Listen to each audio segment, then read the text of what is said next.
Congreso Fidei. Me causa mucha intriga darme cuenta que la manera en que este Congreso Fidei ha iniciado, en palabras de Alejandro Pinelo y de Monseñor Felipe, nos dicen, ¿vieron el énfasis que le han dado a la palabra cariño? ¿Han visto, si han seguido las conferencias, bueno, las pláticas y la conferencia, el énfasis que se le ha puesto al cariño? Y nos dice Alejandro, si no se aprenden muchas cosas, tal vez no les llegamos por la doctrina, tal vez no les llegamos con la palabra como tal, sino con el ejemplo de la palabra. Y eso es lo que también Monseñor nos acaba de decir, con el cariño y con la escucha. Porque el que ama, encuentra ¿qué? Formas. ¿Se acuerdan que lo acaba de decir Monseñor? El que ama, encuentra formas. Entonces, para encontrar formas, tenemos que amar. Esto no está en el programa, esto estaba reservado para un poquito más adelante, pero creo que siento en mi corazón que es momento de compartirles. Hay una canción, yo me dedico a cantar y hay una canción muy bonita que, bendito Dios, se me ocurrió y se llama Atrévete a amar. Y como ya nos hablaron mucho de lo que es el amor y a dónde nos lleva el amor, y yo los veo muy sentaditos ahí, muy comoditos, yo les voy a pedir que canten esto conmigo. ¿Me dejan tocar la guitarra, staff? ¿Tengo tiempo para tocar la guitarra? 5 minutitos, 2 minutitos, 1 minutito. ¿Sí tengo el tiempo? Tocamos la guitarra, cantamos, nos ponemos de pie todos, venga para arriba, agarramos guitarra, todos para arriba, todos para arriba. Eso, eso.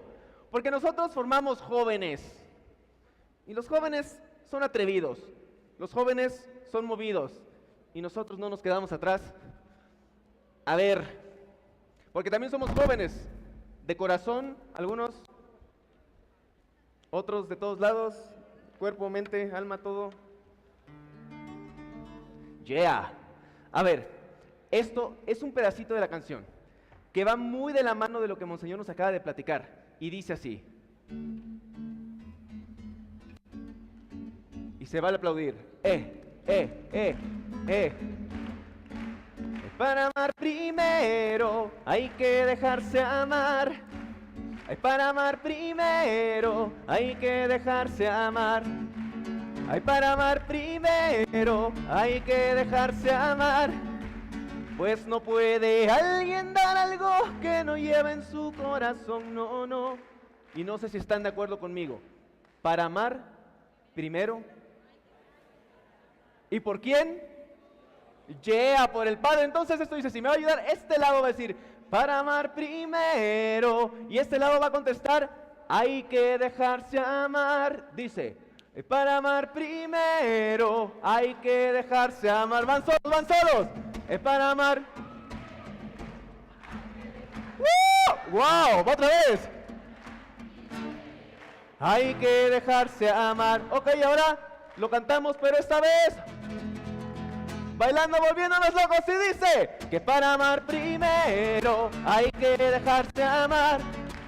Pues no puede alguien dar algo que no lleve en su corazón, no, no. Para amar primero que dejarse amar. Que ese amor es un gran don de Dios que se lleva dentro del corazón. Para amar primero. Para amar primero hay que dejarse amar. Y atrévete a amar. Atraviesa las barreras, las distancias y fronteras que nos quieren separar. Atrévete a amar, no importa de dónde vengas, del Salvador, no hay distancias ni fronteras, si se quiere de verdad. Y atrévete a amar. No, el aplauso no es para mí, el aplauso es para todos, para el staff me encanta. Y los despedimos también bailando al staff. Es tuyo. Hay que dejarnos amar. Bueno, pues ya echamos un poquito de relajo, ahora sí voy a volver. Perdón, gracias staff por darme chance. Gracias por darme chance. Ahora sí regreso. Gracias staff, gracias, las amo, son las mejores del mundo universal, de todos lados. Esto ni siquiera existe, pero bueno. Sí, ya, perdón, ya se pueden sentar, gracias. Volvamos a guardar compostura, por favor, porque somos formadores, digo. Les recuerdo, nomás. Les quiero platicar algo. Ustedes sí saben, ay Diosito Santo, espérenme. ¿Quién es San José Sánchez del Río?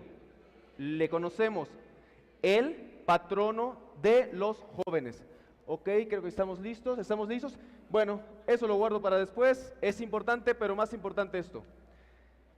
Médico de profesión con especialidad en psiquiatría y conferencista que comparte su testimonio de vida. A los 24 años su vida cambió de manera drástica y dramática al quedar, escuche bien usted, atrapado en su vehículo y ser sorprendido con la caída de un camión de basura, sí, la caída de un camión de basura que perdió el control sobre el distribuidor vial del periférico de la Ciudad de México y cayéndole encima.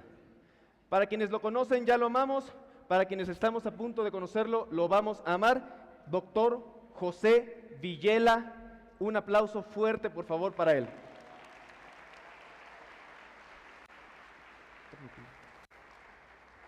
Gracias, gracias hermano.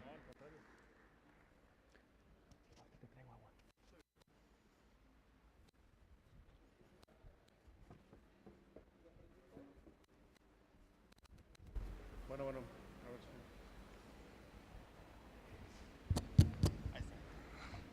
Muchas gracias por la presentación y bueno, pues es un honor para mí estar aquí con ustedes el día de hoy. Quiero agradecerle a todo el comité organizador de este evento, a todos los involucrados, a todos ustedes, formadores de tiempo completo, el que estén aquí y el que me brinden pues esta oportunidad de platicar el día de hoy unos minutos con ustedes. La idea de esta plática no es académica ni hablar sobre cosas abstractas o complejas, sino más bien la idea de esta plática es tener un espacio, un momento de reflexión, como si estuviéramos tomándonos un cafecito, una plática de amigos, de familiares, de gente cercana, en la que yo les voy a compartir una experiencia personal y sobre todo los aprendizajes que esta experiencia ha traído a mi vida. Yo no creo que existan como recetas de cocina para la vida, que haya ciertos pasos que nos apliquen a todos de forma indistinta para poder llegar a ese estado o de paz o de felicidad. Yo creo que, ahí está, yo creo que más bien estamos rodeados de testimonios de personas que desde diferentes trincheras y desde diferentes circunstancias de vida han pues logrado hacer ciertas proezas y que todos podemos aprender algo del otro. Yo siempre parto de esa verdad, que de cualquier persona podemos aprender algo. Y ese es el objetivo de que te platique el día de hoy esta historia. Yo no me considero para nada un modelo a seguir o un ejemplo de nada, sino que me considero un joven que trata de dar lo mejor de sí mismo, que trata de ser congruente con su fe y su vivencia de esta fe, y pues que se enfrentó a una circunstancia adversa sin pedirlo y ha tratado de hacer lo mejor posible con esa experiencia. Entonces, dicho esto, solo me resta advertir que si escuchamos esta plática con el corazón, en lugar de escucharla con los oídos solamente, es mucho más probable que llegue a donde quiero que llegue esta plática, ¿va? Y bueno, les platico un poquito acerca de esta historia. Yo actualmente tengo 32 años y la verdad es que mi vida antes del 19 de enero del año 2010 había sido una vida pues bastante bendecida en muchos aspectos, sigue siéndolo, pero de forma distinta.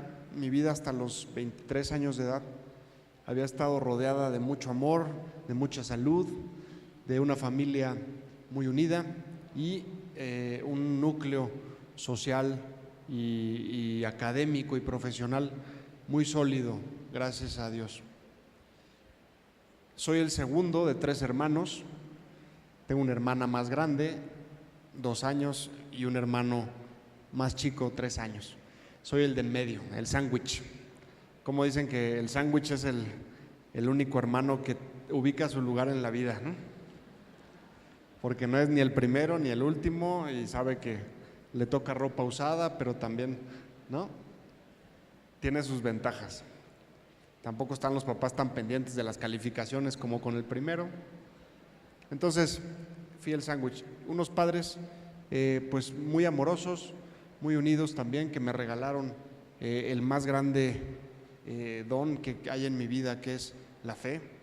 Y bueno, mi mamá, desde que yo tenía 3 años de edad, ha vivido con una enfermedad que se llama esclerosis múltiple.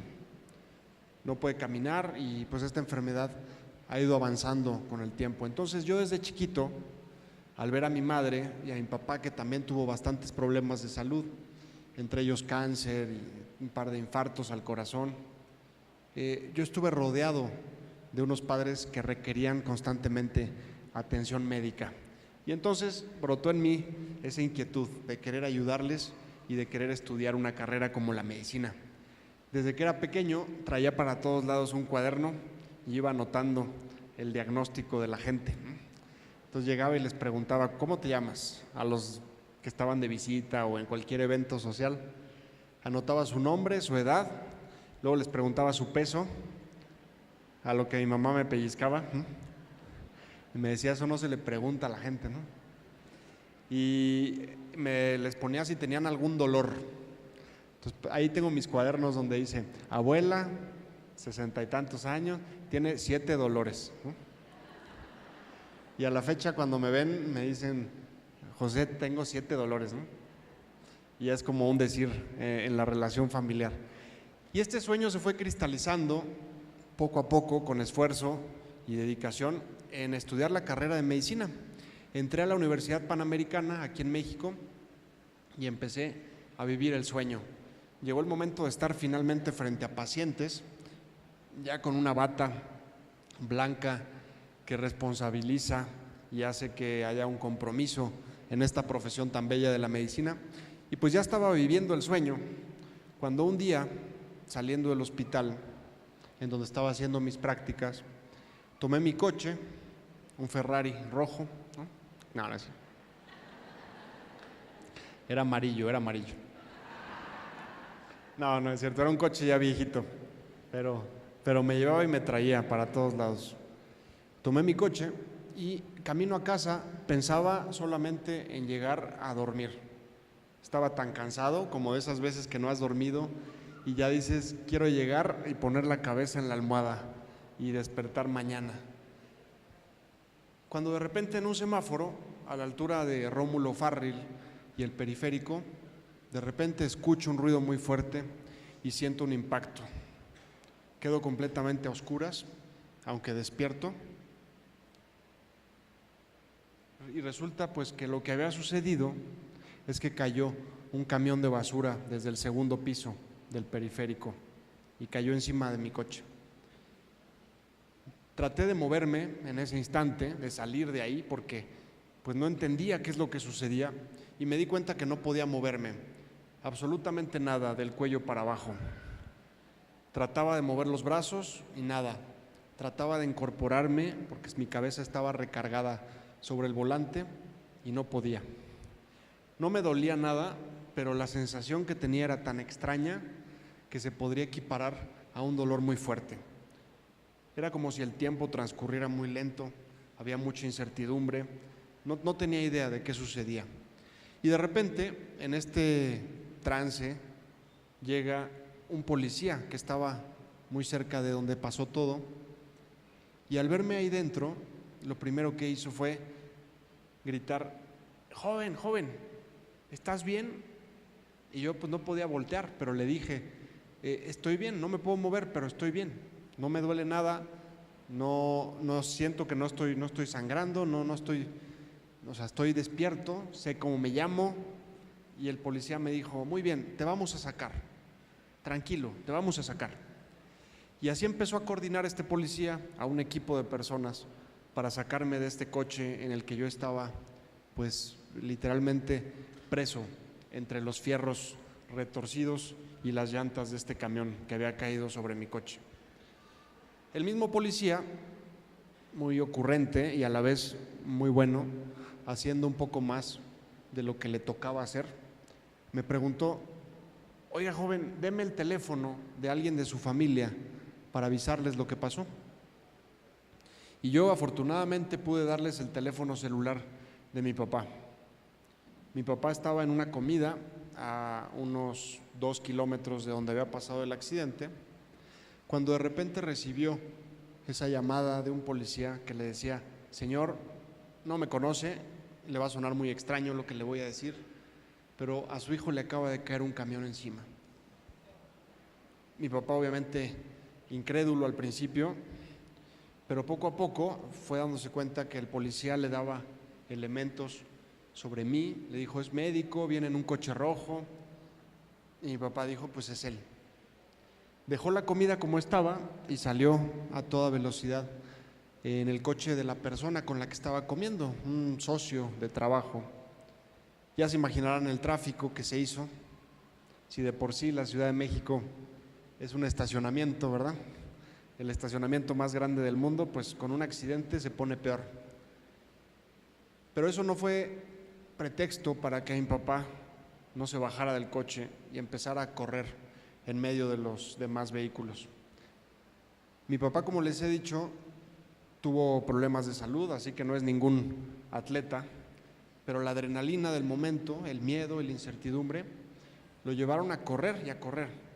Y justo corrió hasta llegar a la ambulancia, en donde ya me tenían a mí en una camilla, acostado, y ese momento en el que subió mi papá por la puerta trasera de la ambulancia, con la respiración entrecortada, los ojos llenos de adrenalina, de incertidumbre, de miedo, ese momento en el que cruzamos miradas fue realmente especial. Es de esos momentos que te enseñan en pocos segundos grandes lecciones sobre la vida, sobre lo que es la familia, sobre lo que es ser hijo, sobre lo que es ser padre. No nos dijimos ninguna palabra, no hicieron falta. Solamente con la mirada él me dijo: tranquilo, ya llegué, aquí estoy, soy tu papá. Y aunque ya tengas 23 años y ya creas que eres independiente y que vas por la vida por tu cuenta, aquí estoy y ya no voy a dejar que te pase nada, ya estoy aquí. Y por otro lado, yo con los ojos también llenos de miedo y de incertidumbre, le decía: papá, ayúdame, te necesito. Fue una gran lección la que nos llevamos en ese momento, una lección que no pedimos, pero que llegó a nuestra vida, sobre ese vínculo padre-hijo, que aunque pase el tiempo y crezcamos, nunca pierde vigencia. Y cómo nos recuerda también ese mismo vínculo con un Padre como Dios. Un Padre como Dios que también llega a vernos cuando estamos necesitados, cuando estamos sufriendo. Y de la misma forma, con la mirada amorosa, nos dice: aquí estoy contigo, no voy a dejar que te pase nada. Sale la ambulancia a toda velocidad y llegamos al mismo hospital de donde había salido yo unos minutos antes. Yo iba vestido de médico, pero esta vez llegué por una puerta distinta.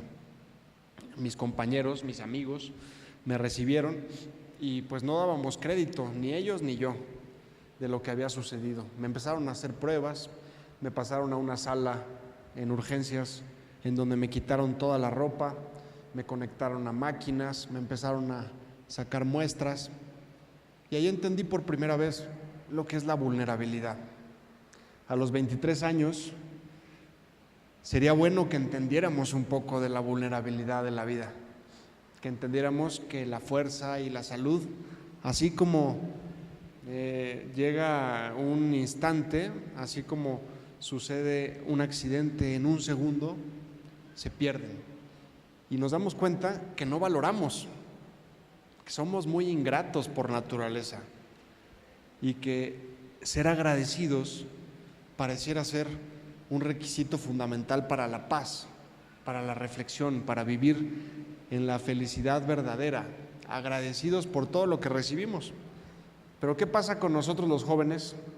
Pues que se nos olvida, nos perdemos en este mundo que desafortunadamente nos bombardea con todo tipo de mensajes contrarios a lo verdaderamente importante. Llegan más familiares allí al hospital, llegan mis papás, llegan mis hermanos y también llegó un tío muy querido que es sacerdote, que se enteró del accidente. Él es misionero del Espíritu Santo. Se enteró del accidente y dejó su parroquia en Iztapalapa y se fue a toda velocidad al hospital. Llegó y pues pude platicar con él un momento. Me preguntó que si quería confesarme y que si quería recibir la unción de los enfermos, a lo cual desde luego que le contesté que sí, agradecido, y ya era prácticamente el único sacramento que le faltaba darme a mí, ¿no? Porque él me bautizó, él me dio la primera comunión, me había confesado varias veces, pero nunca me había tenido que dar la unción de los enfermos. Y ya no más falta que me case, pero ahorita les platico de eso. Pero el asunto es que pude platicar con él y experimenté una gracia muy especial, una gracia que solo puede provenir de Dios mediante un sacramento. Nunca había sentido con esa intensidad esa gracia y ese cobijo. Y no es que me hubiera levantado de la camilla y hubiera dicho no pasó nada, pero espiritualmente tenía mucha paz. En medio de todo ese caos y toda esa incertidumbre me sentía en paz. Llegan los médicos y me dicen: Pepe, lo que tenemos que hacer es operarte y vamos a sacar los fragmentos de hueso de la columna vertebral que se te rompió. Está fracturada tu columna y tienes la médula espinal seccionada. Ustedes saben que la médula espinal pues es precisamente ese conjunto de nervios que conecta nuestro cerebro con el resto del cuerpo. Y si se corta ese cable, pues queda desconectado literalmente. Nuestro cuerpo no nos obedece, nuestros movimientos no responden y la sensibilidad tampoco. Y entonces entré a quirófano, una cirugía de 14 horas, me reconstruyeron el cuello, me pusieron ahí tornillos, alambres, varillas, todo lo que se imaginen que hay en una tlapalería, lo tengo en el cuello. Una cirugía afortunadamente exitosa, muy delicada, pero lograron estabilizar mi cuello. Todavía de repente rechina un poquito, A ver si se escucha, ¿verdad? No, no es eso. Imagínense, ¿no? Tendría que ir al doctor a pedirle ahí que me diera una apretada a los tornillos, ¿no? No, pero fue una cirugía exitosa. Salgo de ahí en estado de coma. Los médicos decidieron dejarme dormido 10 días para evitar que me moviera y que no se inflamara más mi cuello. Esos 10 días no tengo recuerdos, no tengo registro, pero sí recuerdo muy bien el momento en el que abrí los ojos y después de ese periodo y desperté a una realidad completamente distinta a lo que había sido mi vida hasta ese momento. Abrí los ojos y me tardé unos segundos en recordar todo lo que había pasado. Como cuando estás fuera de casa de vacaciones, que despiertas y dices: ah, caray, ¿dónde estoy? ¿Dónde estoy? Y ya te acuerdas: ah, estoy en la Ciudad de México porque vine al Congreso, ¿no? O estoy de vacaciones, algo así. Pero esta vez me tardé un poco más y cuando recordé todo, pues me desmoroné. Me desmoroné porque no sabía cuánto tiempo había pasado, me entró mucha ansiedad no poderme mover y ver mi cuerpo conectado a máquinas. Tenía una máquina para respirar, un ventilador que me molestaba mucho en la boca, me dolía toda la zona de la boca por el ventilador que estaba amarrado. Tenía una sonda por la nariz para comer por ahí y pues es un ambiente realmente estresante estar en terapia intensiva. Ahí no hay día, no hay noche, todo el tiempo hay ruido de máquinas y estás pues literalmente en la línea entre la vida y la muerte. Y estaba ahí en esos momentos que despierto y me doy cuenta del cambio tan radical que ha sufrido mi vida. Cuando se nos cae un sueño, en una aspiración, pues es factible que nos entristezcamos o que nos sintamos frustrados, pero en ese momento yo sentía que todos mis sueños se habían ido para abajo. Yo pensaba, ¿qué pasa ahora con mi vida, con mi salud, con mi familia, con mis amigos, mis planes de ser médico, mis planes de algún día formar una familia? Todo se ha ido para abajo. Y entonces mi ánimo, consecuentemente, se fue para abajo también. Me sentí desesperado, decía, ¿por qué? ¿Por qué pasa esto? ¿Por qué a mí? Y todas esas preguntas que nos hacemos cuando sucede algo en nuestra vida que no nos gusta. Decimos, ¿por qué? ¿Por qué precisamente yo? Ese camión de basura que todos en nuestra vida tenemos, que a pocos nos llega de forma literal, pero a todos nos llega de alguna manera. Un sufrimiento, un golpazo en la vida, y que nos lleva a confrontarnos con la realidad de nuestra existencia humana en su nivel más básico. Me sentía triste, enojado, lloraba, pero no podía ni siquiera llorar normal, porque la máquina esta que les digo, la de respirar, no te deja llorar. O sea, sí puedes llorar de los ojos y de la cabeza, pero no puedes llorar con la respiración. Y entonces se vuelve aquello una lucha entre la máquina y la persona muy desagradable. Y al estar acostado boca arriba, mis lágrimas tampoco podían fluir, se acumulaban en mis ojos. Y eso me enseñó por primera vez que las lágrimas después de un ratito se vuelven como si fuera jugo de limón, de ácidas y corrosivas. Entonces era un llanto en silencio, pero un llanto profundo del alma de un joven que había en ese momento perdido muchísimo. Llegué a pensar incluso, ¿qué sentido tiene ya mi vida? ¿Para qué luchar? ¿Para qué me esfuerzo si no puedo ni siquiera respirar? Y esos pensamientos me traían obviamente muy atormentado. Pero sucedió un hecho que estoy seguro que me salvó la vida. Y llegó de la forma menos esperada. Una amiga de ahí del hospital, doctora también, después de su turno decidió irme a visitar. Era la ventaja de estar ahí en mi lugar de trabajo, que pues ahí estaban muchos amigos y ahí tenía, mis amigos tenían pase de 24 horas, ¿eh?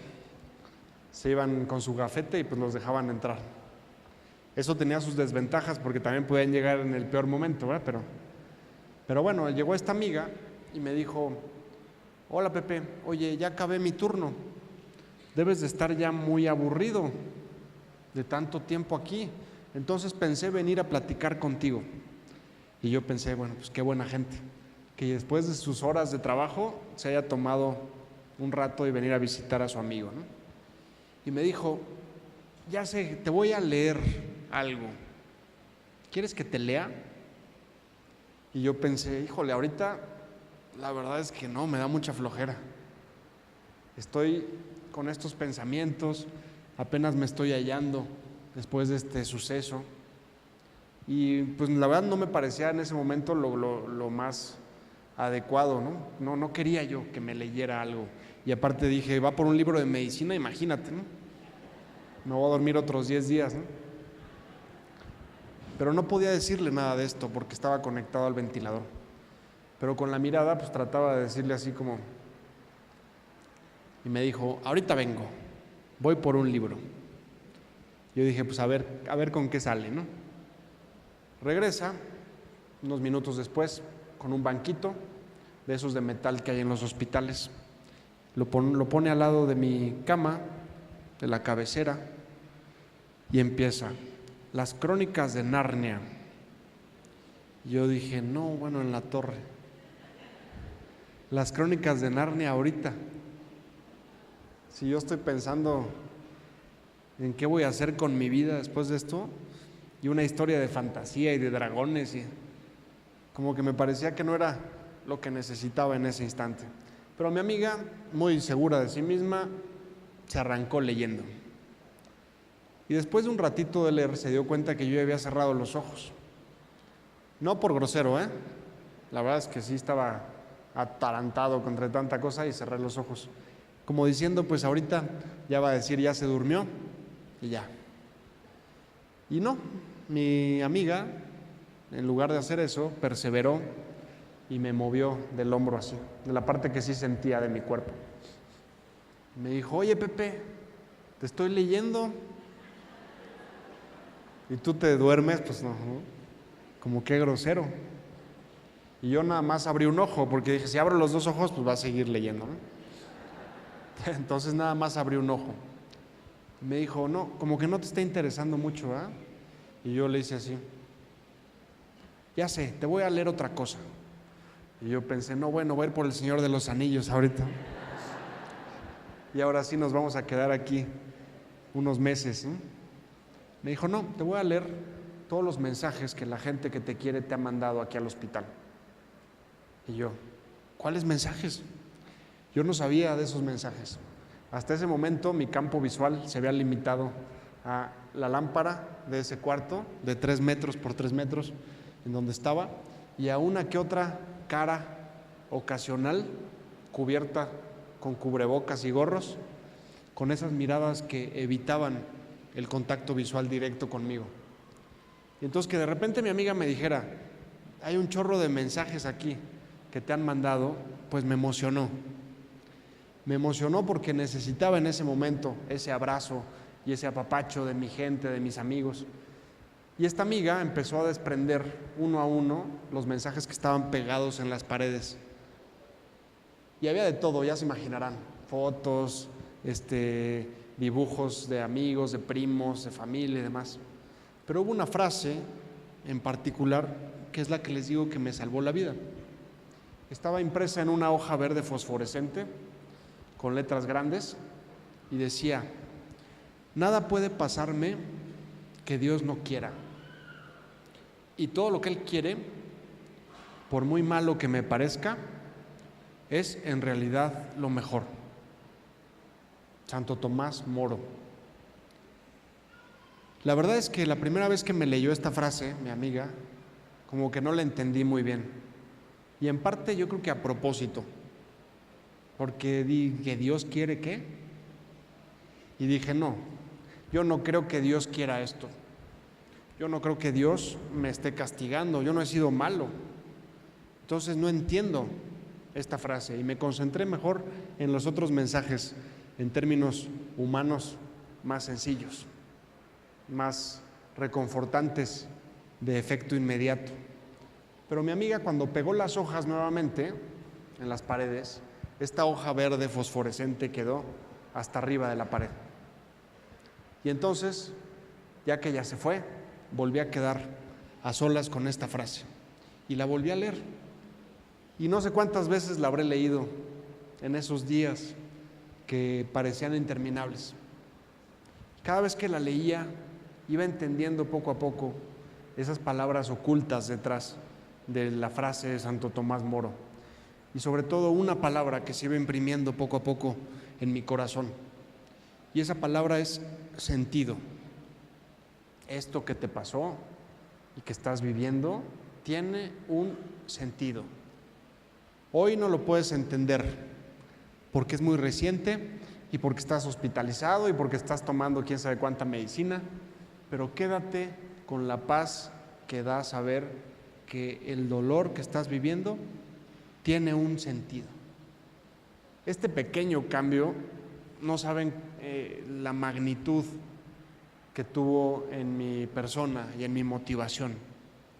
Después de estar unos días tristón, llorando, victimizándome, me di cuenta que el camino hacia la vida no era por ahí, que si quería vivir tenía que primero aferrarme a la vida, y ese aferrarme a la vida implicaba aferrarme a mi Padre Dios.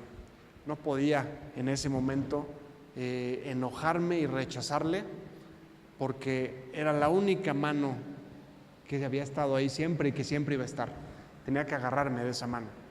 Y este cambio, les digo, se tradujo en que mi historia a partir de ahí fuera otra.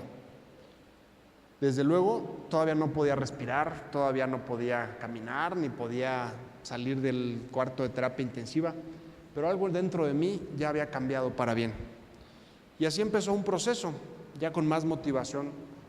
Aunque me motivaba, me dolía mucho ver a mi familia sufrir alrededor, pero sabía que una gran alegría que podía yo compartir con ellos era ir sanando, ir recuperando cada vez más la vida, lo más parecido a como había sido hasta ese momento. Y así empezó el proceso. El paso número 1, respirar. Algo que hacemos desde que nacimos y que muy pocas veces nos detenemos a considerar, mucho menos agradecer. Todo lo que tiene que estar pasando para que tú estés hoy aquí sentado, escuchando, respirando.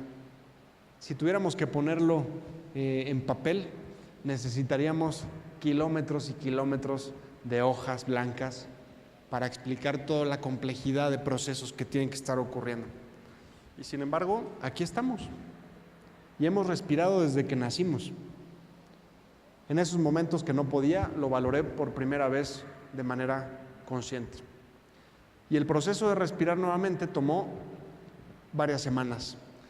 Llegaban los médicos, me desconectaban del tubo al que estaba enchufado y me decían: a ver, Pepe, respira.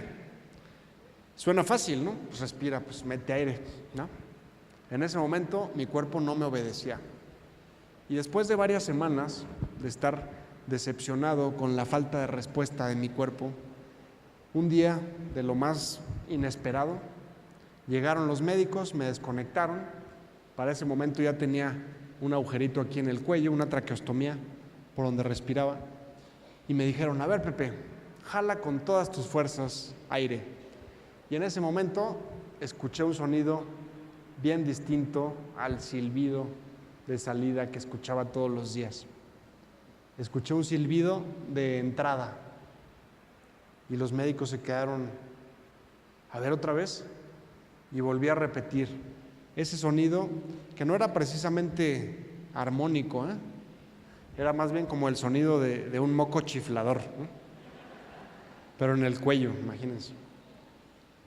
Pero lo que lo volvía el sonido más hermoso era lo que significaba, lo que traducía.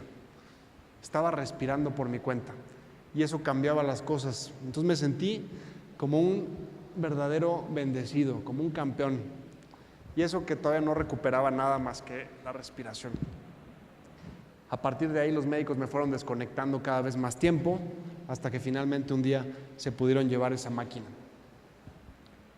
El día que pude respirar, recibí una visita de uno de mis médicos y me dijo: Pepe, ¿cómo celebramos? Y yo: ¿celebramos? ¿Cómo vamos a celebrar aquí en terapia intensiva, no? Ni modo de hacer una pachanga. Y me dice: no, sí, vamos a celebrar. ¿Cómo celebramos? Y en ese momento llegó a mi mente que quería celebrar con una coca. Entonces le dije: coca, porque no podía emitir sonido. Dije: coca. ¿Qué, Pepe? Yo: coca. ¿Una coca? Dios. Pero estás en terapia intensiva, Pepe, ¿cómo una coca aquí? Me van a correr y te vas a morir tú, ¿no? Y yo: coca. Y el doctor se quedó así pensando y de repente me dice: ¿una coca? Va. Se fue a la sala de espera y sacó la coca más helada de la máquina de refrescos. Regresó al cuarto y la abrió con una maestría que yo no veía desde la secundaria, ¿no? Sin hacer ruido, ¿no? Así, para que no se diera cuenta nadie, ¿no? Y me acercó esa lata de coca con un popote. Le di un traguito a esa coca helada y no saben lo que significó para mí. Fue un gran premio a ese pequeño gran logro que me dio la pila y el combustible para ir a partir de ahí por el siguiente logro. Qué importante es celebrar esos pequeños logros de todos los días. Celebrar y darnos pues literalmente como un premio, un mérito a haber logrado algo después de un esfuerzo. A mí eso me ayudó enormemente a motivarme y a partir de ahí vino un segundo reto que fue salir de la cama, pasarme a una silla, luego hacer mucho ejercicio para recuperar la mayor cantidad de movimiento posible y finalmente aprender a hacer las cosas otra vez, aprender a lavarme los dientes, a bañarme, las necesidades más elementales que mi cuerpo pues ya tenía ahora que volvérselas a ingeniar para hacerlas. Y así fue como transcurrieron 9 meses de hospitalización aquí en México, luego estuve 2 meses más fuera de México haciendo rehabilitación y finalmente regresé a mi casa casi un año después, en una circunstancia bien distinta, pero con una cantidad de aprendizajes que no había tenido hasta ese momento nunca. Había aprendido que lo importante no era aquello que yo consideraba importante, que no importaba cuánto lograbas, no importaba cuánto tenías en lo material, ni siquiera cuánto sabías, sino que lo que importaba en esta vida y la medida de nuestra vida era cuánto amabas. Me di cuenta que más que llegar a ser a un gran doctor y lograr tener reconocimiento, no había nada que se comparara a un pastel de cumpleaños con mi familia, que no había nada que se comparara a un traguito de coca helada después de un día de trabajo, que no había nada que se comparara a poder estar en una sobremesa platicando con mis amigos, y que esas cosas tan valiosas ya las tenía y siempre las había tenido. Pero el mundo me decía que no, que lo importante era cómo te ves, cuánto tienes, a qué le tiras, cuánto reconocimiento tienes, en qué estrato social te mueves. Qué engaño y qué daño hace ese engaño en la cabeza de los jóvenes, ¿no? Una de las preguntas que me hice fue: ¿y ahora qué pasa con mi carrera? Quiero ser médico, siempre he querido serlo y no me veo haciendo otra cosa. Pero no podía ignorar la realidad de que mi discapacidad podía ser un impedimento para hacer muchas especialidades. Yo quería ser cardiólogo antes del accidente, pero ahora era momento de redefinir qué iba a hacer en mi carrera como médico. Y entonces llegué a la conclusión de que tenía que buscar una especialidad que me gustara mucho, pero que a la vez la pudiera hacer con mis aptitudes físicas. Y la que mejor puntuó en ese ejercicio fue la psiquiatría. Y así fue como decidí prepararme para el examen nacional de ingreso a la especialidad. Puse todo mi empeño y entré en el año 2012 a hacer la especialidad en psiquiatría ya en una silla de ruedas. Yo pensé que iba a ser un obstáculo, la verdad es que al contrario, no solo no fue obstáculo, sino que se ha vuelto desde entonces la silla un facilitador de mi encuentro con mis pacientes. A veces digo que es como un instrumento para la empatía, porque en lugar de llegar como habitualmente los médicos somos, de llegar desde nuestra salud y de la pulcritud de nuestra bata blanca a ver a la persona que está padeciendo una enfermedad, ¿no? Llega una persona que sin decir nada les está diciendo: pues yo ya he estado un poco de tu lado, ¿no? Y entonces he aprendido, afortunadamente, y gracias a esta vivencia, ese otro lado de la medicina que no te enseñan los libros. Y eso creo que hoy en día me ayuda mucho en la relación con mis pacientes. Estuve 4 años allí en el Instituto Nacional de Psiquiatría. Hice mi tesis sobre las razones que tiene la gente para vivir como una estrategia para prevención del suicidio y ayudar a reforzar en las personas qué es aquello que nos hace querer vivir, cuáles son esos pensamientos que nos llevan a decir: a mí me gusta la vida, disfruto la vida y quiero seguir viviendo, para poder de alguna manera meter esos pensamientos en las personas que por depresión o por cualquier otra problemática llegan a considerar ya no querer vivir. Fue un trabajo de tesis que pues conté con el apoyo de muchos especialistas ahí en el instituto y pues afortunadamente se publicó y se obtuvieron premios por ese trabajo. Sin embargo, saliendo de la especialidad, aunque puse mi consultorio y estaba ya pues como consolidándome profesionalmente, Afortunadamente ha habido mucha respuesta y mucha demanda de mis servicios como médico psiquiatra, pero algo dentro de mí como que yo decía, falta algo. No veo mi vida nada más así de la casa al trabajo y del trabajo a la casa, ¿no? Y estaba en un departamento en donde hay una alberca. Y dije yo, ¿y si me meto a la alberca? Y dije, no, acuérdate de lo que pasó un año después del accidente. Un año después del accidente, estando en Acapulco, con mi familia, estábamos en un hotel. Le dije a mi papá, me quiero meter a la alberca, a ver si puedo nadar. Compramos un chaleco salvavidas y entré al agua con el chaleco salvavidas.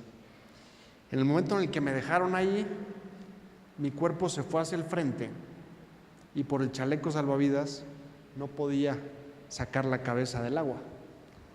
Y empecé a moverme desesperado y mi papá y mi ayudante, mi enfermero que estaba ahí, pensaron que estaba nadando.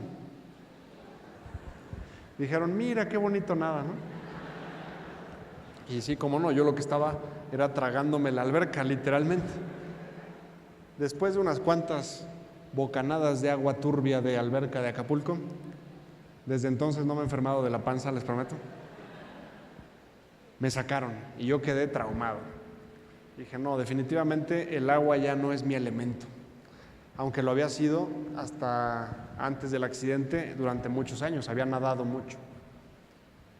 Entonces, a la hora de considerar meterme a la alberca de este departamento, pues dije, tengo mis reservas. Pero ese día, un domingo, me animé. Me puse mi traje de baño de tortugas azules, el mismo que me había puesto aquella vez en Acapulco, que ya lo tenía muy empolvado, y dije, vamos a ver qué pasa. Esta vez no llevé el chaleco salvavidas, por obvias razones, ¿no? Y entonces me concentré en flotar. Mi ayudante se metió conmigo a la alberca y me detenía. Y en el momento en el que inflé mis pulmones, le dije, suéltame. Y me di cuenta que podía flotar. Como dicen, de muertito, ¿no? Y después de eso le dije, a ver, voy a tratar de moverme. Estiré los brazos hacia atrás y empecé a remar despacito. ¿Cuál fue mi sorpresa? Que me empecé a mover. Y me empecé a mover y me emocioné. Y empecé a nadar más rápido. Y más rápido y más rápido. Mi ayudante y yo no dábamos crédito. Di una vuelta, di otra vuelta. Y salí como si acabara de descubrir el máximo descubrimiento, ¿no?, en ese periodo de mi vida. Me bañé y me fui a misa, era domingo. Y en misa estuve pensando y rezando, diciéndole, Dios mío, no dejas de sorprenderme. Cada día que pasa descubro algo nuevo que puedo hacer, cuando mi oración muchas veces contigo es de queja. ¿Por qué no puedo hacer esto? ¿Y por qué esto no salió? Y tú me sorprendes con descubrimientos nuevos cada vez. Y entonces, acabando la misa, subiéndome al coche, agarré mi celular y busqué entrenador de natación paralímpico. Y me salió el nombre del profesor Ulises Menéndez, un entrenador de natación muy famoso y muy exitoso. Y venía su nombre, su trayectoria y abajo su correo electrónico. Y entonces le escribí y le puse, estimado profesor, soy José, en ese momento tenía 29 años y acabo de descubrir que puedo nadar. Me encantaría que usted me diera clases de natación. Estoy al pendiente de su respuesta. Saludos, José. Y de esas personas que te contestan los mails inmediatamente, que luego pueden ser desesperantes, porque no dejan que el mail esté un ratito allá, sino que luego, ¿no? Pero en este caso, pues por mí mejor que me contestara luego. Y me contesta, estimado tocayo, porque se llama José Ulises, estimado tocayo, con mucho gusto te veo en el Comité Paralímpico Mexicano el próximo martes a las 6 de la mañana. Y yo, ¿qué? es domingo, el martes tengo una cita en el Comité Paralímpico. Y yo vi mi traje de tortugas y dije, no, pues me voy a buscar un traje un poco más profesional, ¿no? Si no me van a hacer bullying ahí. Me compré un traje más profesional, así como de Michael Phelps, ¿no? Y llegué a la alberca. Me recibe el profesor, es un cubano moreno de 1,90 y tantos, ¿no? Y me dice, pues al agua. Y literalmente fue como una prueba de natación. Me dijo, a ver, nada para acá, y ahora de regreso, y a ver, flota. Literalmente como haz tus gracias en el agua, ¿no? Me sentía yo como Keiko, ¿no? Ellas. Nada más faltaba que me dieran un pescadito. Y después de un tiempo de estar nadando, me dijo, a ver, te voy a hacer una prueba. Nada a toda velocidad de un extremo al otro. Es una alberca semiolímpica de 25 metros. Y yo, va. Usted me dice, va a la de 3. 1, 2, 3. Salgo a toda velocidad, según yo. Yo sentía que iba rapidísimo. Ya luego vi el video y no tan rápido. Me tragué otra vez la mitad de la alberca y llegué al otro extremo de la pared. El entrenador se quedó viendo su tableta, su iPad, como calculando ciertos tiempos, y de repente nada más vi que sonrió, una sonrisa así enorme, y me dice, ¿tienes la bola? Y yo, ¿tienes la bola? Aquí en México pues eso no significa realmente nada, pero me dice, en Cuba, cuando le decimos a alguien que tiene la bola, significa que tiene la capacidad, que tiene el talento. Dice, si tú me lo permites, te voy a entrenar. Y yo, perfecto, profe, pues claro que sí. Me dice, para el 2020. Y yo, ¿el 2020 qué es eso? ¿Es una competencia o qué? Me dice, no, para los Juegos Paralímpicos de Tokio 2020. Y yo, ¿qué? ¿Yo? Me dice, sí, tienes que entrenar muchísimo, pero te voy a llevar a los Paralímpicos. Y yo dije, no, bueno, ahora resulta que hasta nadador soy, ¿no? Y le digo, ¿y qué? ¿Cada cuánto nos vemos o qué? ¿Cómo que cada cuánto? Dice, prácticamente vas a vivir aquí. Y yo, ¿pero qué? ¿Entrenamos 2 o 3 veces a la semana? No, chatito, diario. Y yo, ¿pero a qué horas? A las 8, ¿no? No, a las 6. ¿Y cuánto tiempo dura el entrenamiento? ¿1 hora o qué? No, 3 horas. Y hay que hacer una sesión de gimnasio, un día sí, un día no, y nutrición. Me empezó a llenar de cosas. Y esto pues fue hace poco más de 1 año que empecé este camino en la natación paralímpica también. Y pues tuve el honor de representar ya dignamente a mi país, a México. En abril fue mi debut internacional en Indianápolis, en Estados Unidos. Y acabo de regresar el lunes de Colombia. Estuve en Barranquilla y pues gracias a Dios y a mucho trabajo me pude traer 3 medallas de allá de Barranquilla. Muchas gracias.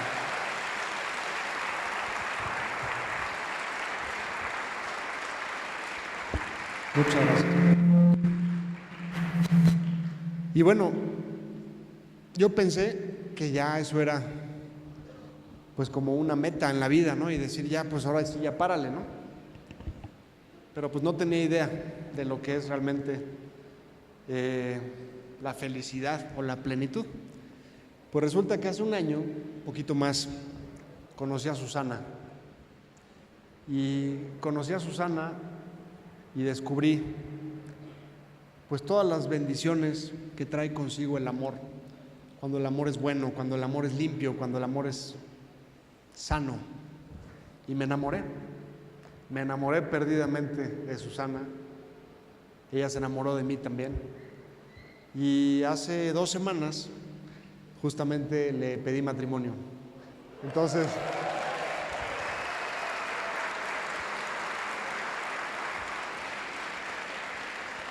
La verdad, la verdad es que no entendí muy bien su respuesta, porque fue algo así como...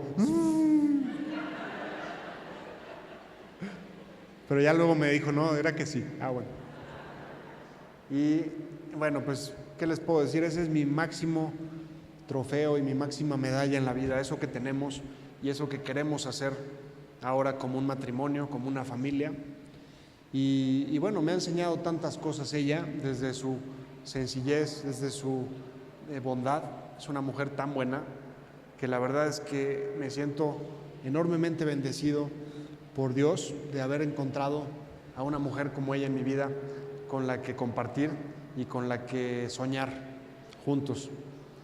Tenemos pues ese gran sueño ahora de hacer una familia, y la silla nuevamente no ha sido ningún impedimento, al contrario, la silla no es más que una característica más, pero definitivamente no va a truncar ninguno de los sueños que yo pensé que originalmente truncaría. Dios, que nos quiere tanto, permite que en nuestra vida sucedan ciertas cosas para nuestro bien, que no entendemos, somos humanos, y si quisiéramos entender a Dios, pues necesitaríamos ser Dios, porque la cabeza y la magnitud, la infinitud de Dios, pues no cabe en nuestra limitada mente, en nuestra limitada cabeza. Sería como pretender meter todo el mar en un granito de arena. Es imposible. Así que llegar a esa resignación, que no es rendirnos, para nada. Hablo de una resignación intelectual, una resignación de decir, me doy cuenta de que no lo entiendo todo y que mi inteligencia no da para entenderlo todo. Y eso está bien. Dios me ha creado con la inteligencia necesaria para buscarle. Dios me ha creado con la inteligencia necesaria para poder dirigir mi corazón hacia un buen puerto. Y entonces, en el momento en el que dejas de luchar con querer entender por qué pasan las cosas que pasan, te abres a otro horizonte completamente distinto, que es más bien, en lugar de querer cuestionar a Dios y cuestionar las vivencias que tenemos en nuestra vida, construir sobre ellas. Y eso es lo que he tratado de hacer, construir encima de ese camión de basura, salirme de abajo de él, no verme como la víctima y decir, pobrecito de mí, yo no pedí esto, sino más bien entender que mi vida solo existe así, solo existe con este hecho, y a partir de este hecho he descubierto tantas bendiciones en mi vida que no puedo más que estar agradecido. Y hoy me siento así, me siento en paz. La felicidad que nos venden no es la verdadera. Esa felicidad que nos venden es más bien contentillo, como esa alegría efímera y muchas veces falsa. Sonreír es fácil. ¿Sí me creen? La verdadera sonrisa, esa es la que te da la paz. Esa es la que solamente puede provenir de la fuente del amor y de la felicidad que es Dios. Y a mí me da una gran lección Dios nuestro Señor con esta lección, hablando de anatomía. Resulta que sí, no puedo caminar porque pues por ahí, por la médula van los nervios. Tampoco puedo sentir gran parte de mi cuerpo. Pero ¿cómo es Dios y su creación? Que los nervios que permiten que sonriamos, esos no van por ahí. Una gran lección que nos da a todos los que vivimos con esta lesión, como diciéndonos, oye, eso no es pretexto. Al contrario, a partir de ahora tus sonrisas van a provenir de una realidad mucho más aterrizada en nuestra condición humana, nuestra condición de criaturas vulnerables, necesitadas. Estamos necesitados de ese amor, necesitados de esa seguridad que solo Dios nos puede dar. Y entender que esta adversidad y este sufrimiento se pueden convertir en un impulso para mi vida personal y espiritual. Mientras estaba hospitalizado recibí una carta de un obispo que estaba en Roma, el padre Javier Echevarría, que falleció hace algunos años. Y él se enteró de mi accidente y me dedicó unas líneas en las que me resumía en pocas palabras esta gran verdad y este misterio del sentido cristiano del sufrimiento. Y me decía, después de saludarme: Jesús, que te quiere mucho, pasa cerca de ti con su cruz y te pide que te identifiques con ella. Y continuaba: no desaproveches esta oportunidad de verle cerca. El sufrimiento como una oportunidad de cercanía con Jesús. Así es como el sufrimiento deja de ser sufrimiento y se vuelve oportunidad. Y dices, claro, Jesús quiso revelarse ahí en los hospitales, ahí en los hospicios, ahí donde está el enfermo, el que no puede, el que no tiene, el que no se puede mover. Y no, por el contrario, en los palacios, en el lujo, en la opulencia. Él quiso estar ahí con el que lo necesitaba y se entregó a morir en una cruz por nosotros, dándonos esperanza a todos los que hemos vivido alguna situación adversa, que al final somos todos. ¿Quién de aquí nunca ha sufrido? ¿Quién de aquí no se ha enfrentado a su camión de basura? Yo creo que todos, en mayor o menor medida. Y si no, es cuestión de tiempo. Como formadores, ¿qué podemos hacer por los jóvenes? Yo creo que es fundamental enseñarles que el camino va a tener obstáculos, que el camino va a tener camiones y que eso lo podemos dar como hecho. Que en lugar de darle tanto tiempo y tanta importancia al cálculo diferencial e integral, podríamos dedicarle un poco más de tiempo a darles herramientas a los jóvenes para salir adelante ante la adversidad, a instruirles en una fe sólida, no una fe solamente de primera comunión y de evento social, una fe de la que se puedan agarrar en los momentos de dificultad, porque al final, precisamente, eso es lo que nos ofrece Dios al tendernos su mano de Padre amoroso, esa mano donde cabemos todos, donde cabes tú, quepo yo, caben tus problemas, caben los míos y caben los de toda la humanidad. Aprendamos y enseñemos a los demás a descansar en las manos de Dios. Si lo has experimentado, vas a entender de lo que te estoy hablando. Cuando estás ahí no hay problemas, cuando estás ahí no hay camiones, cuando estás ahí no hay discapacidades, ni sillas, ni lágrimas, ni dolores, ni enfermedades, ni muerte. Cuando estás ahí, todo es vida, todo es amor, todo es confort. Les agradezco de verdad enormemente el que me hayan dado hoy la oportunidad de platicar sobre esto con ustedes y pues me encantaría seguir en contacto más adelante con todos. Si gustan, ahí me pueden encontrar luego en Facebook o en Twitter. En Facebook estoy con mi nombre como José Villela Vizcaya y también estoy en Twitter como @José_Villela. Si de algo puedo ayudarles o si se les ocurre algo más que podamos hacer en esta inquietud de llevar la verdad a los demás y de llevar el amor de Dios que hemos recibido, pues cuenten conmigo de corazón y no olvidemos que nuestra principal misión en esta vida es justamente el vivir en esa paz que solamente nos da Dios y transmitirse esa paz al resto del mundo. Muchas gracias a todos.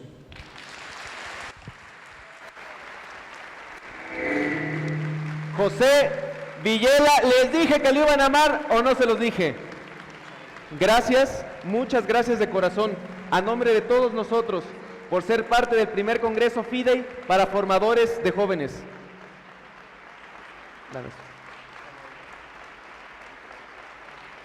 Gracias, amigo.